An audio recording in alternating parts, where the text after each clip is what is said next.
अस्सलाम वालेकुम अस्सलाम।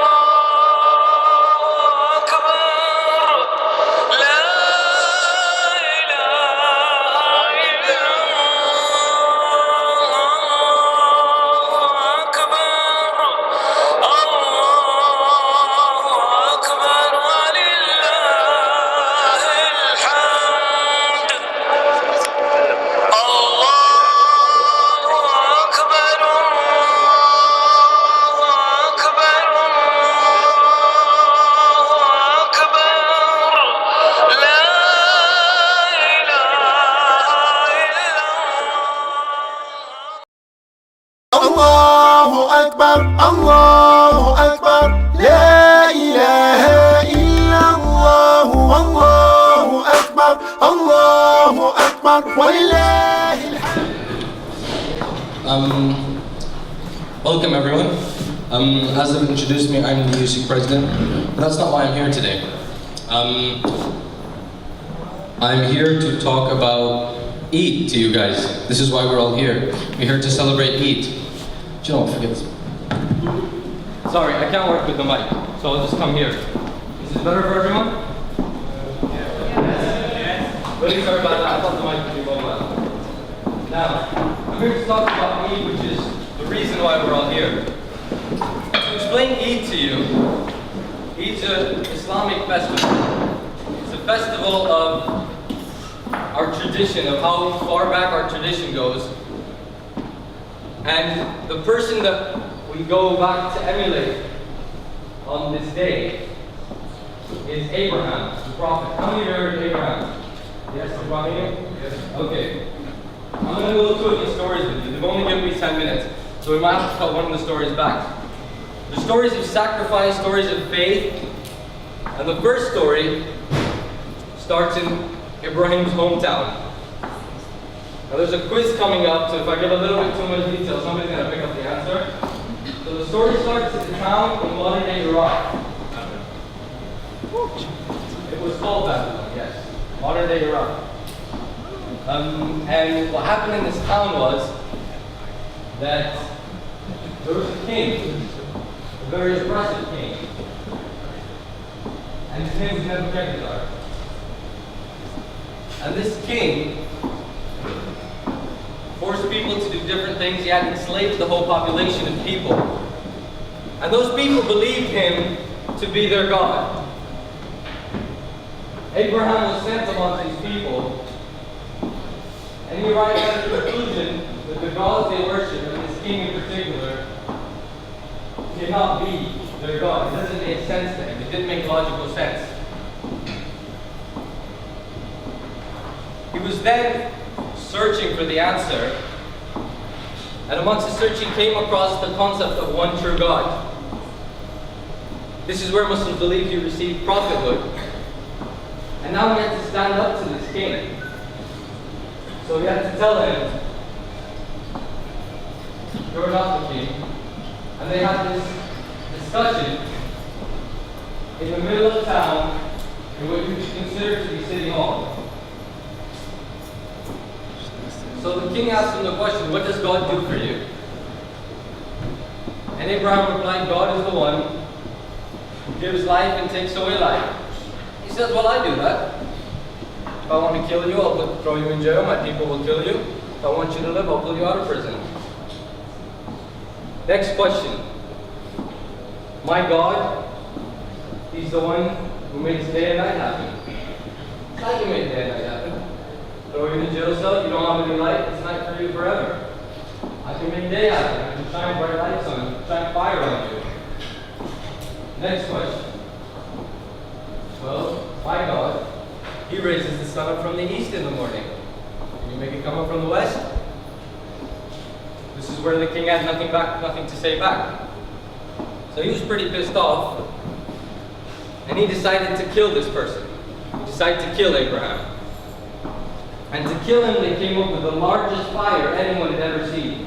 Birds flying above would burn from the heat of that fire. And this is where the Islamic tradition talks about the story. And it talks about what God did for Abraham when they threw him into the fire. Because when they threw him into the fire, God made the fire get cold. He says, يَا نَارُ كُونِي بَرْدًا وَسَلَامًا عَلَىٰ إِبْرَاهِيمَ. That's some Arabic from the Quran, which means fire, oh fire, become cold and safe for Abraham. And Abraham walked out of the fire, safe, unharmed. Everybody was shocked. The entire town was shocked. The king was humiliated. Abraham and his followers left into exile. And they settled up in another city in modern-day Palestine. Now we fast forward a few years. This is all happening a few thousand years ago. When we fast forward a few years to Abraham. He's 80 years old now. His wife's called Hajjah.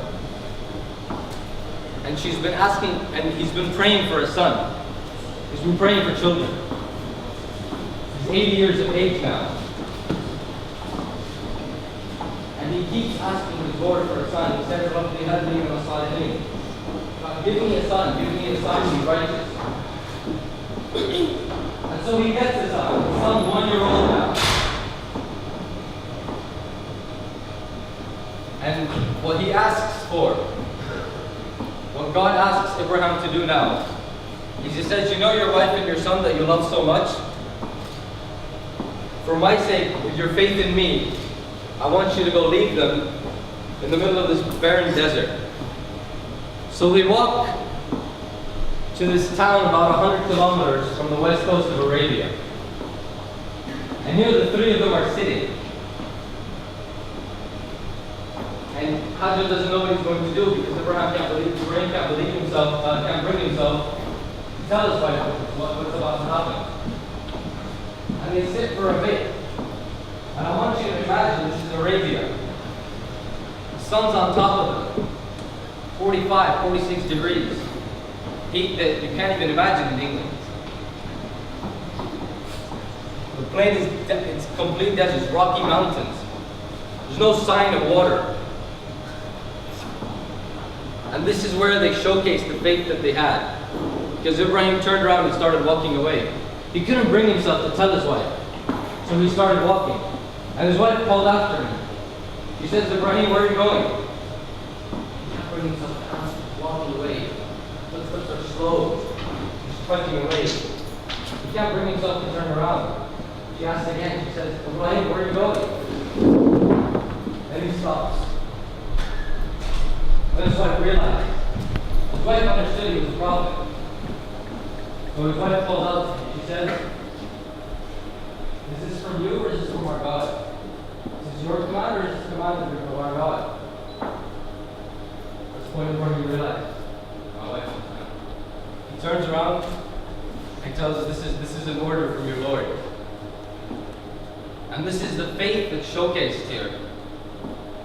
She says, if it's from our Lord, then He will provide for us. Then He will sustain us. He won't let us go. And so Ibrahim turns around and walks away. And this is the pilgrimage, the Hajj that many of you might have heard of. This is what it tries to emulate.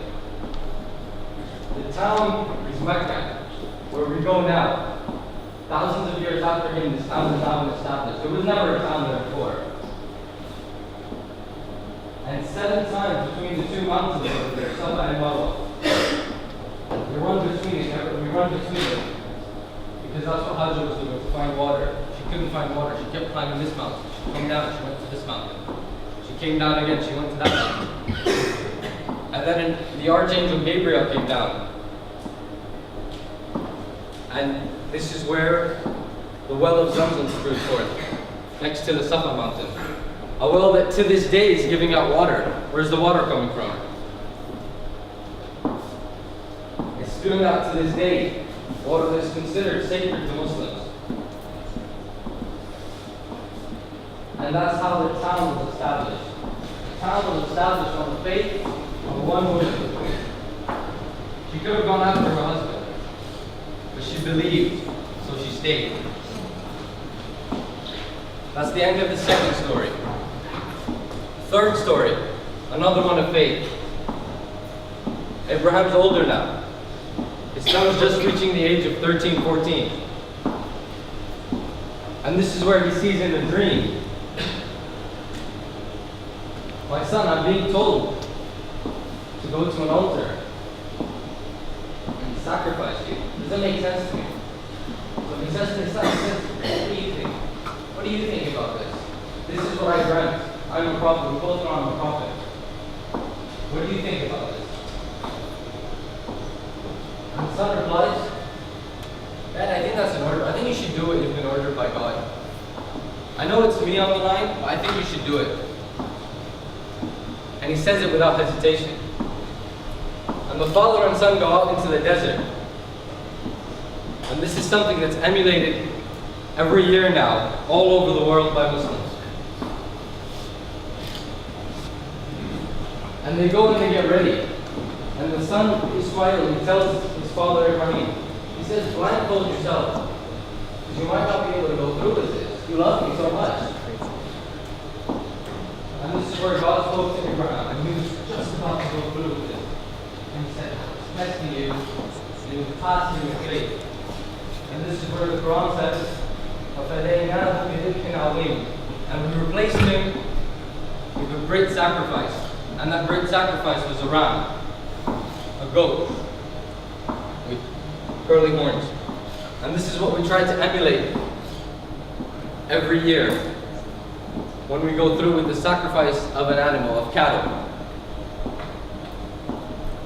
So this festival, I want you to take a step back and think about that. The reason we're celebrating is twofold. One is the millions of people in Mecca who made a pilgrimage for their Lord and for their sins to be forgiven by the Lord. And we're celebrating a tradition that goes back thousands of years to our Prophet Ibrahim. And we're very happy of this tradition. We're happy at his sacrifice. We honor his sacrifice. And he's been honored for thousands of years, and he's going to continue to be honored until the end of time, or some melodrama. But that's the story of Eid. And that's what I wanted to bring to you today. So thank you very much for listening. And that's it for me. We are the Sheffield Malaysian Student Association. You can call us SMSA as short. And we're going to sing a nasheed. Basically, it means how grateful we are to have our Prophet Muhammad sallallahu alaihi wasallam. It tells us about how beautiful our Prophet Muhammad sallallahu alaihi wasallam, how important for him to us. So I hope you guys enjoy this nasheed because it is a very famous nasheed in Malaysia. So I hope you guys enjoy. Thank you. اللهم صل وسلم وبارك عليه وعلى آله صلى الله وسلم عليه ظهر دين المؤيد بظهور النبي أحمد ظهر دين المؤيد بظهور النبي أحمد يا هلانا بمحمد ذلك الفضل من الله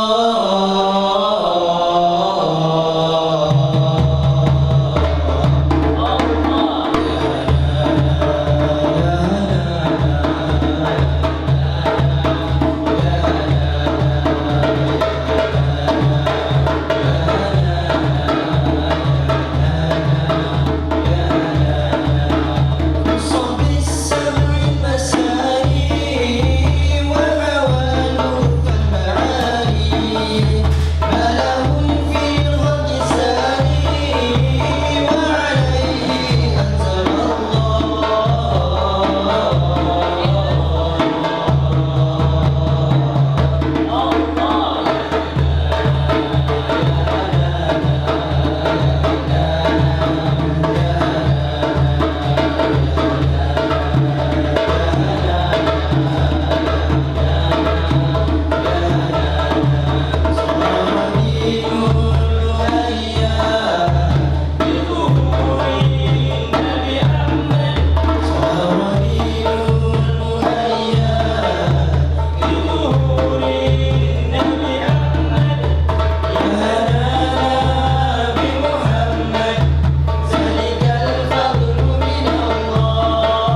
Thank you very much.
أتيت فزدت حبنا أسعدتنا وجمعت شملنا أنت هدية من الله لنا بعد انتظارنا لك طول السنة فيك السرور والهنا حمدا لك يا ربنا. After that, we're going to open the doors again for a second set of people that want to come through for the second part of this event. So we're going to have a little fashion show. So I want all of you guys who want to show off the Eid clothes to come take part in this fashion show. We'll be judging this. It'll be as biased as possible. And then we'll have the king of catwalk and the queen of catwalk.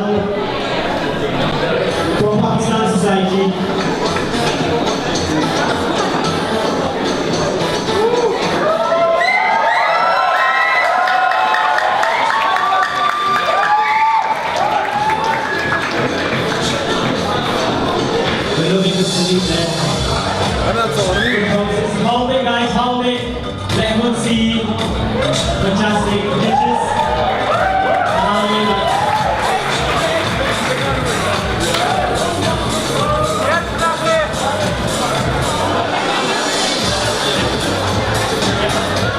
Excellent. And the next up, Pakistan Society.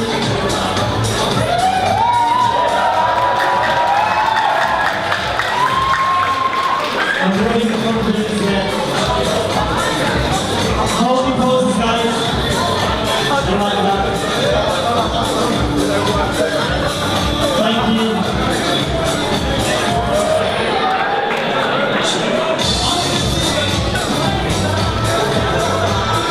And can we have our next models, please? Thank you.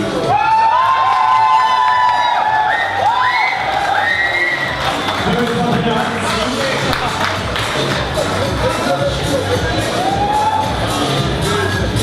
Hold it, guys. Strike pose. Excellent. Thank you.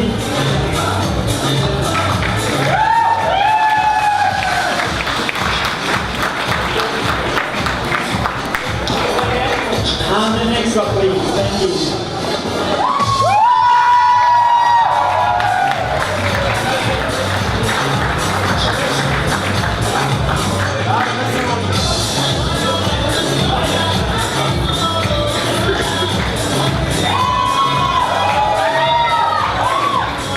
Thank you, guys.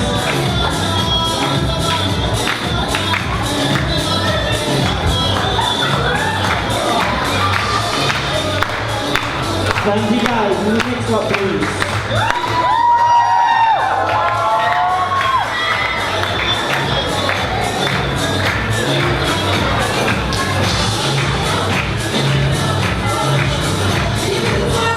Thank you, guys. Thank you. And we have our very honored guest Abdullah gracing our workshop for us. Abdullah, after you. Two of you, please.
Our next model is going along with the RP.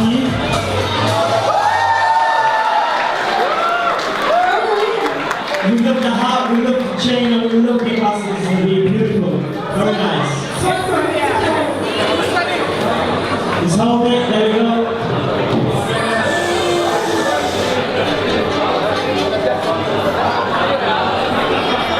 Excellent, thank you, thank you.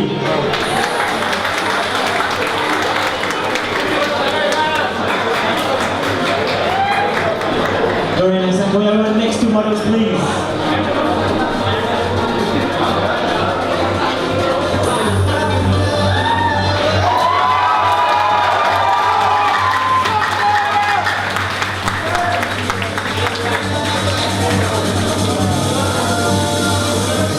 Hold it, guys. There we go. Thank you, guys. Thank you.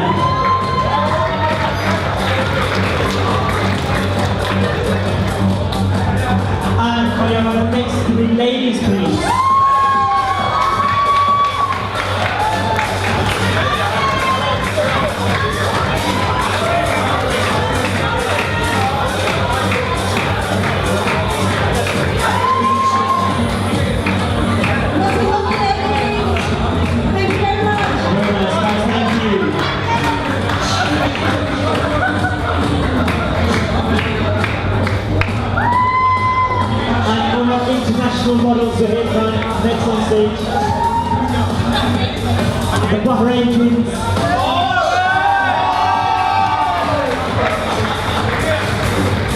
Very well known in Bahrain for their deliveries.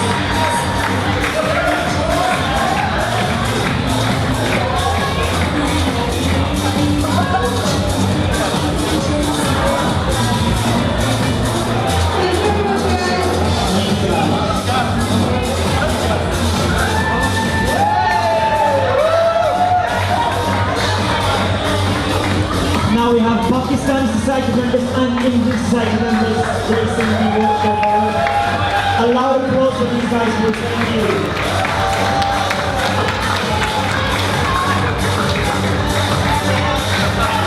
We have Pakistan society's president and the Indian society's president.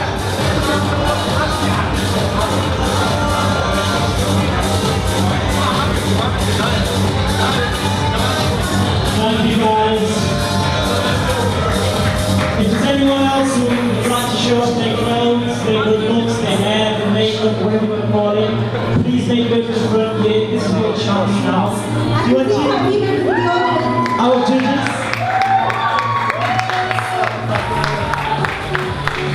And we have our chief distinguished judges versus the a lot of problems.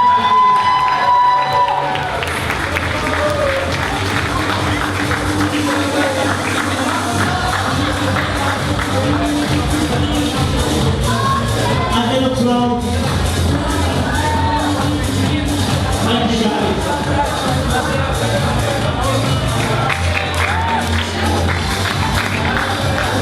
Anyone else guys? Anyone else like to take the plunge? Anyone? I can see some lovely faces out there, please. You faces with your beauty.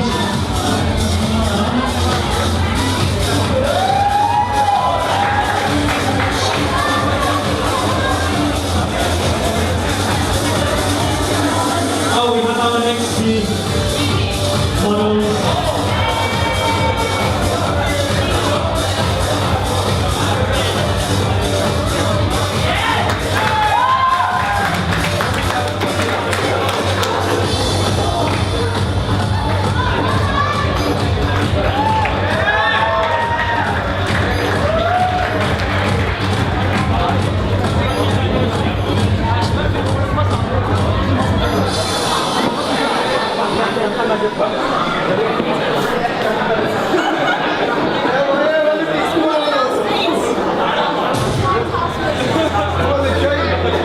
And we have next gracing the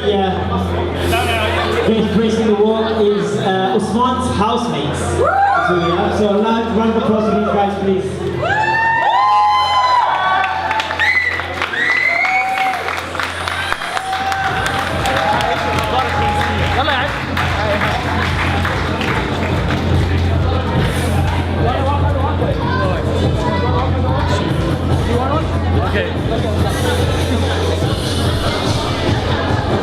Thank you very much, guys. Thank you.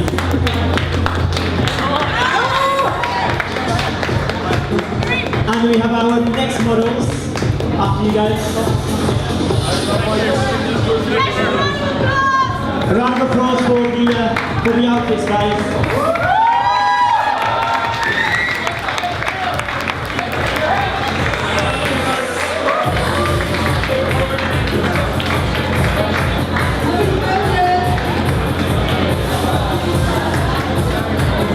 Excellent, thank you guys, thank you.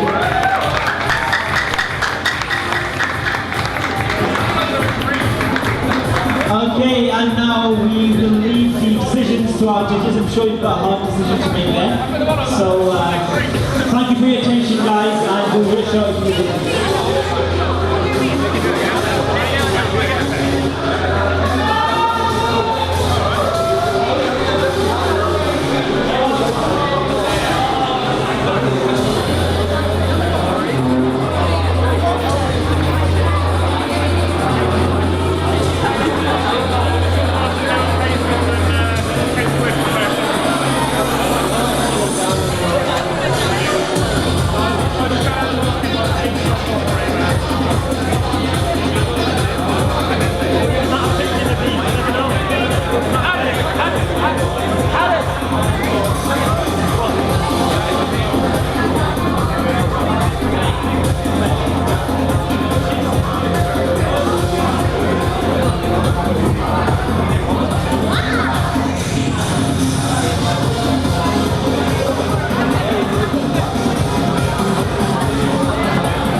out for our brother Alice here.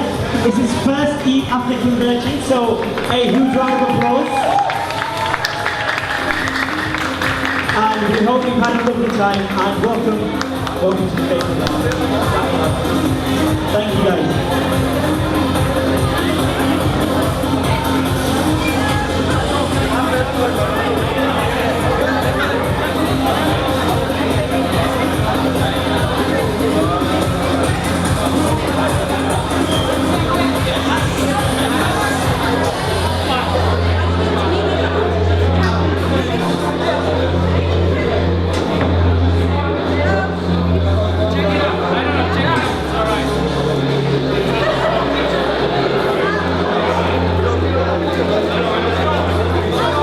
Okay guys, after tough discussions, we had two winners.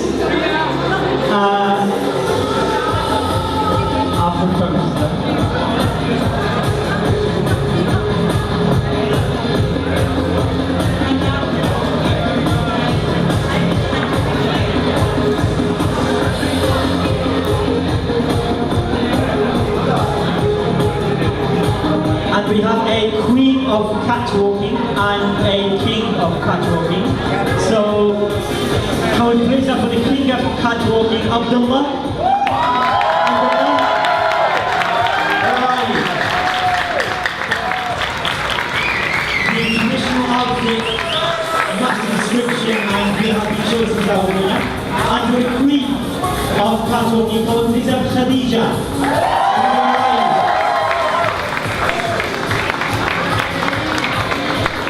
Thank you very much guys for making such an effort, and we hope the presents are to your liking. Thank you once again, thank you. Thank you for everybody for taking part as well. Thank you for our models guys, you did a fantastic job. You look very beautiful as it is. I'm sure you don't need any trophy to prove that. But thank you guys anyway, thank you very much, thank you.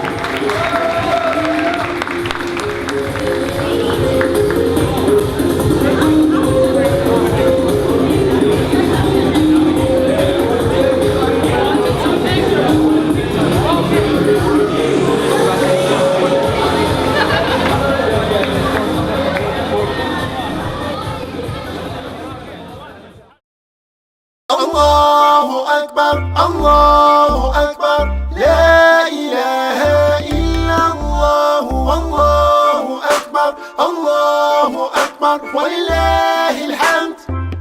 Eid Mubarak, Eid Mubarak, oh, Eid Mubarak, Eid Mubarak, oh, everybody. Eid Mubarak, oh, Eid Mubarak, Eid Mubarak, oh. During the whole food time, the photo booth will be open, so feel free to go to the photo booth, go to the henna stall while you're waiting, because we are going to do it table by table.